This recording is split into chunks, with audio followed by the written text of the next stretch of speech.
nous sommes le 15 septembre 2023 chez Jean-Claude Rivière, éditeur, et je rencontre Sève Destour. Bonjour Sève. Bonjour Agnès. Et c'est pas un hasard si nous sommes ici chez Jean-Claude Rivière, directeur du Bicart, parce que Sève Destour a publié 2 recueils avec Jean-Claude Rivière. Donc nous allons en parler un petit peu ultérieurement. Là, on va déjà faire connaissance, puisque c'est la première fois qu'on se rencontre. Mais entre auteurs, poètes, on devrait se comprendre. Alors, est-ce que tu peux nous dire depuis quand est venue cette passion pour l'écriture et la poésie en particulier? Alors, ça m'est venu en y réfléchissant, en répondant à cette question, je me suis rappelé que ça vient de très loin. Je devais avoir 9 ans, quelque chose comme ça, enfin en CE2, oui. C'est à peu près ça, ou non, oui, CM1, enfin bref. Et j'écrivais parce que j'ai envie de raconter.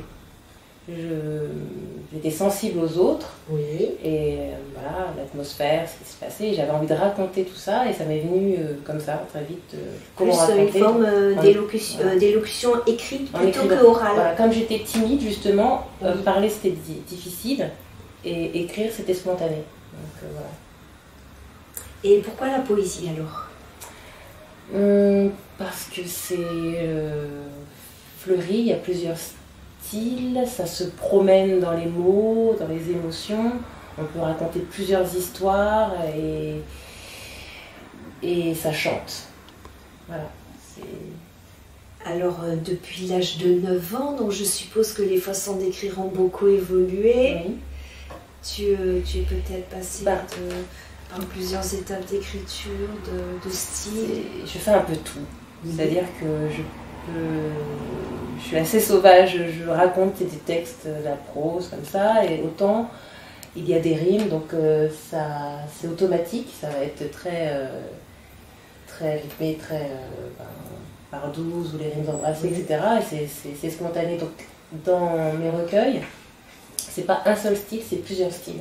Oui. Selon l'histoire, selon voilà, la couleur. Effectivement, c'est très rythmé par certains points. Quand c'est des 2 styles stylistiques, on entend vraiment le rythme du récit. Et tu nous emportes dans tes univers. Est-ce que, au niveau univers professionnel, est-ce que c'est un univers qui est proche de la littérature, de l'écriture Alors non. Non. Non, j'ai travaillé beaucoup dans la vente, dans l'aide à la personne, etc. Mais j'ai toujours été très proche de la peinture. Donc, je suis modèle, je pose pour les peintres, pour la photo, ça j'adore. J'ai commencé par la photo, ensuite pour les peintres c'est vraiment ce que je préfère. Et j'aime aussi faire de la photo. Disons que même l'aide à la personne, quelque part, parler, aider les gens, écouter, ça a beaucoup enrichi mon écriture aussi. Voilà. Donc, Alors il y a quelque chose que j'ai remarqué en lisant ta biographie. Tu as 3 garçons, je me suis pas trompée.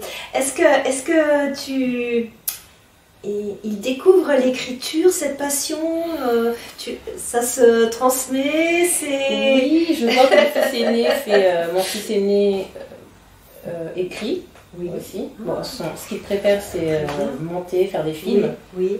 Mais il écrit. Mon fils cadet aime beaucoup aussi inventer les choses, mais lui il préfère l'histoire du point de vue l'histoire de France, l'histoire du monde, etc.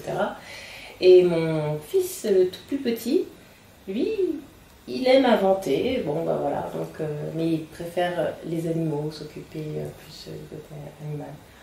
Donc ils sont différents, mais c'est vrai que je leur transmets quelque chose au niveau de l'écoute et de l'histoire racontée. Alors je feuillette ce premier recueil, l'émotion des sentiments. Il y a de très belles photos effectivement, donc le photographe. Alors il y en a plusieurs. J'en fais partie aussi. Il y a des photos que j'ai faites et des photos, donc certains photographes, voilà. Donc,